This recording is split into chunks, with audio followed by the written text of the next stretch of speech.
Athangudi palace കണ്ടതിന് ശേഷം ഞങ്ങൾ രാമേശ്വരത്തേക്കുള്ള യാത്ര തുടങ്ങി. കാരക്കുടി ടൗണുകളിൽ കടക്കാതെ ദേവകോട്ട വഴി രാമനാഥപുരം എത്തുക എന്നാണ് ആദ്യ പാത. ഈ റൂട്ട് പണി നടക്കുന്നതിനാൽ റോഡിൻ്റെ ഒരു വശം മാത്രമാണ് തുറന്നിരുന്നത്. ഓരോ 2 കിലോമീറ്ററിലും ഇടതും വലതും സൈഡുകൾ മാറി മാറി യാത്ര ചെയ്യേണ്ടതുണ്ട്.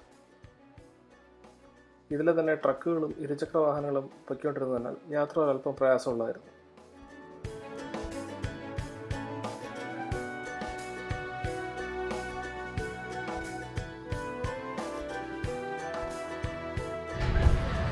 ഇവിടെ ഇപ്പോൾ രാമേശ്വരത്തോട്ട് തിരിയുന്നൊരു മേജർ റോഡ് ജംഗ്ഷനിലാണ് നിൽക്കുന്നത്.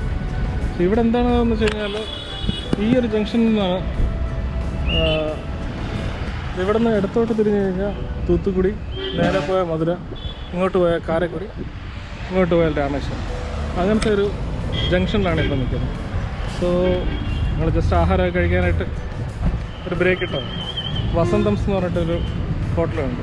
നല്ല ഭക്ഷണം, ഡീസൻ്റ് ആയിട്ടുള്ള പ്രൈസിങ് കഴിച്ചു. ഇപ്പോൾ തിരിച്ച് കാറിലേക്ക് കയറുകയാണ്. രാമനാഥപുരത്ത് നിന്നും 50 കിലോമീറ്റർ സഞ്ചരിച്ചാൽ രാമേശ്വരം പാമ്പൻ പാലത്തിലെത്താം. ഇന്ത്യൻ മെയിൻലാൻഡിലാണ് രാമേശ്വരം. അവിടെ നിന്നും പാമ്പൻ എന്ന ദ്വീപിലേക്കുള്ള റെയിൽ പാലമാണ് പാമ്പൻ പാലം. ഇത് നിർമ്മിച്ചത് 1914 1984 റെയിൽ പാലത്തിന് സമാന്തരമായി കെട്ടിയ റോഡ് ബ്രിഡ്ജാണ് ശങ്കർ സിമൻറ്റിൻ്റെയൊക്കെ പരസ്യത്തിൽ നമ്മൾ കേട്ടിട്ടുള്ള ആ പാലം. ഇതിൻ്റെ പേര് അന്നൈ ഇന്ദിരാഗാന്ധി സീ ബ്രിഡ്ജ് എന്നാണ്.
രാമേശ്വരത്ത് നിന്നും അരിച്ചൽമുനയിലേക്കുള്ള യാത്രയാണ്.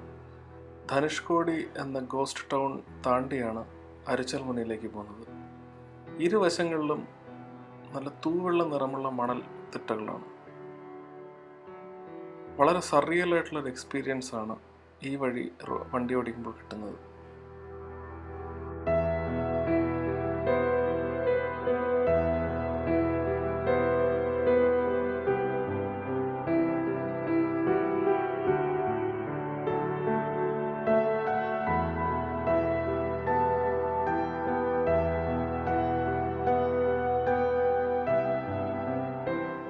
രാമനാഥ ക്ഷേത്രത്തിനെ ചുറ്റിപ്പറ്റിയുള്ള ആ ഒരു ടൗണിന് പുറത്തേക്ക് വന്നു കഴിഞ്ഞാൽ പിന്നെ ഒരു 15 കിലോമീറ്റർ ദൂരത്തേക്ക് വെറും ഒരു ശൂന്യതയാണ്.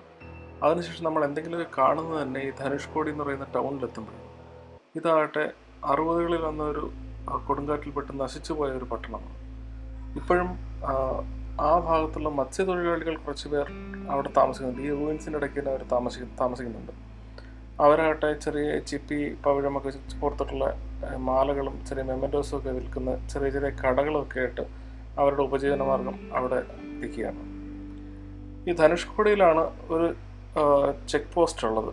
രാവിലെ 6 മണിയൊക്കെ നേരം പുലർന്നതിന് ശേഷം മാത്രമേ ആൾക്കാരെ ഈ അരിച്ചൽമുന ഭാഗത്തേക്ക് കടത്തിവിടുകയുള്ളൂ.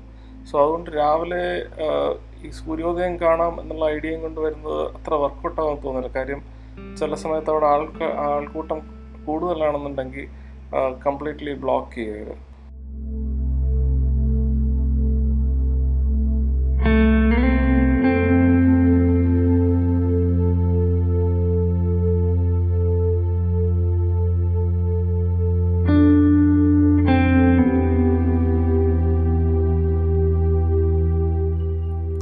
ഈ സ്ട്രെയിറ്റ് റോഡ് ചെന്നെത്തുന്നത് അരിച്ചൽമുന എന്ന് പറയുന്ന സ്ഥലത്താണ്. അരിച്ചൽമുന തീരത്ത് നിന്നും 12 കിലോമീറ്ററിനക്കരെയാണ് ശ്രീലങ്ക, അവിടുത്തെ മാന്നാർ എന്ന് പറയുന്ന സ്ഥലം. നമ്മൾ ഈ അരിച്ചൽമുനയ്ക്ക് അടുത്തെത്തുമ്പോൾ തന്നെ ശരിക്കും പറഞ്ഞാൽ നമ്മുടെ മൊബൈലിലൊക്കെ ശ്രീലങ്കൻ നെറ്റ്വർക്കിൻ്റെ വെൽക്കം മെസ്സേജൊക്കെ വരും. വെൽക്കം ടു ശ്രീലങ്ക എന്ന് പറഞ്ഞിട്ട് മെസ്സേജൊക്കെ വരാൻ തുടങ്ങും.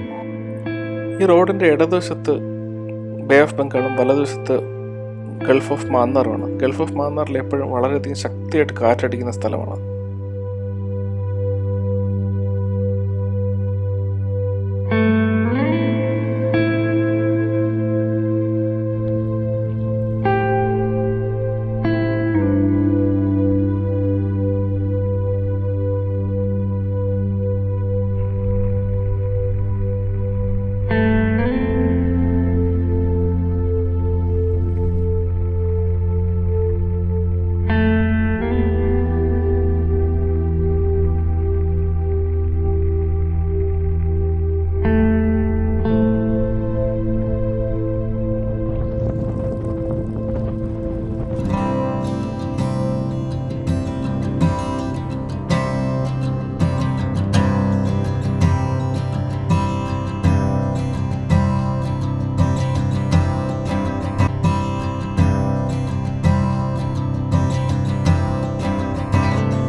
ഹായ്, അങ്ങനെ ഇന്ന് വൈകുന്നേരം ഞാൻ അരിച്ചൽമുന എന്ന് പറയുന്ന സ്ഥലം വരെ പോയി. അതായത് ഇന്ത്യൻ ലാൻഡ് മാസിൻ്റെ ഏറ്റവും ടിപ്പ് വരെ പോയി.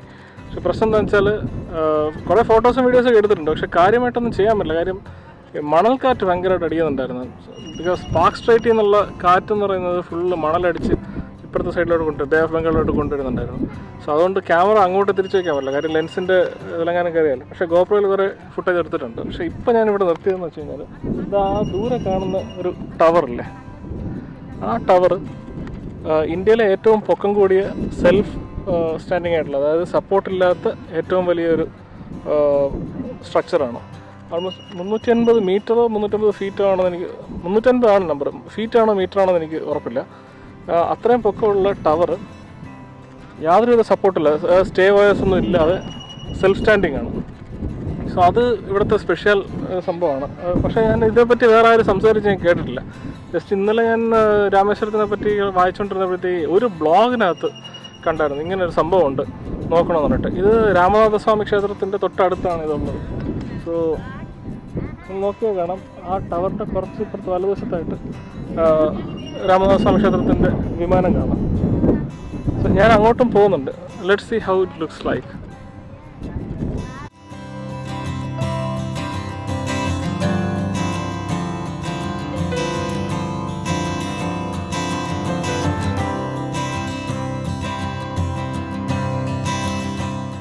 ചുറ്റമ്പലത്തിനകത്ത് ക്യാമറയോ ഇലക്ട്രോണിക് ഉപകരണങ്ങളൊന്നും കൊണ്ടുപോകാൻ സാധിക്കാത്തതുകൊണ്ട് ക്ഷേത്രത്തിൻ്റെ അകത്തുള്ള വീഡിയോസൊന്നും എടുത്തിട്ടില്ല.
समुद्र में बहने समय और भगवान दर्शन समय आपकी चीजों को सुरक्षा करना आपके कर्तव्य और जिम्मेदार है।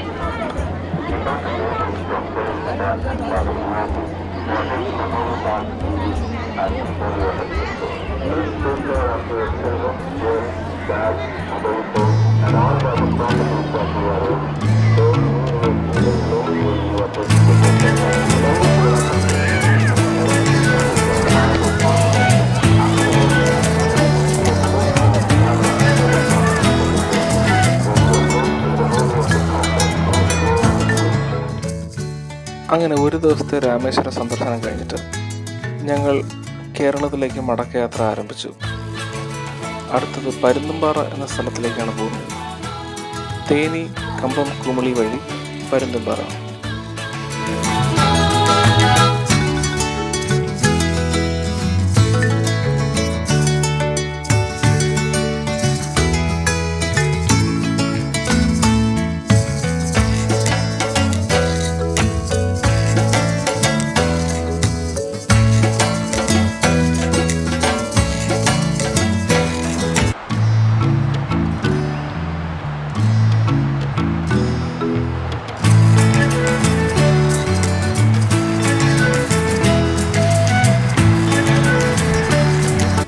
ഷോർട്ട് പരുന്തുംപാറ വിസിറ്റ് ഇതോടെ തീരുകയാണ്.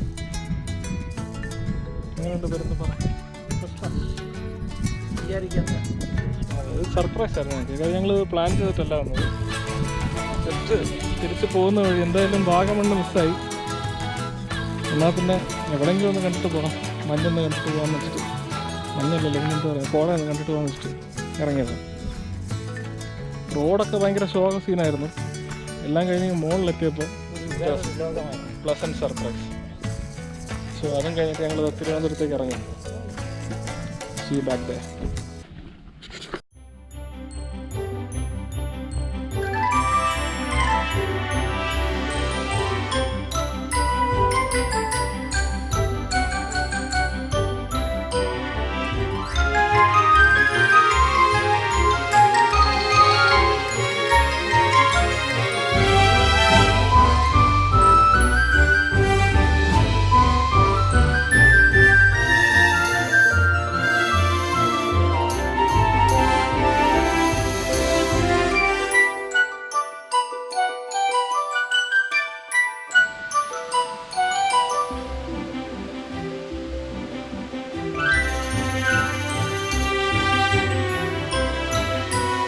ഈ ട്രിപ്പ് ഓൾമോസ്റ്റ് എൻഡിലേക്ക് വരികയാണ്. കാര്യം ഇന്നിപ്പോൾ ഇവിടെ ഇപ്പോൾ ഈ വളഞ്ഞങ്ങാനം എന്ന് പറയുന്ന വെള്ളച്ചാട്ടത്തിനടുത്ത് ഇനി ക്യാമറ പുറത്തെടുക്കുന്നില്ല. ഇത് ഞാൻ താഴോട്ട് വീട്ടിലോട്ട് പോവുകയാണ്.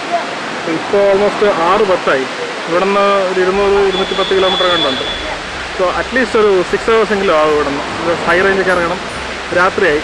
ഞാൻ രാത്രി അല്പം സ്ലോ ആണ്. സോ അതെല്ലാം കൂടെ കഴിഞ്ഞിട്ട് ഇനിയിപ്പോൾ അടുത്ത ട്രിപ്പിലെങ്ങാനും കാണാം. ബൈ.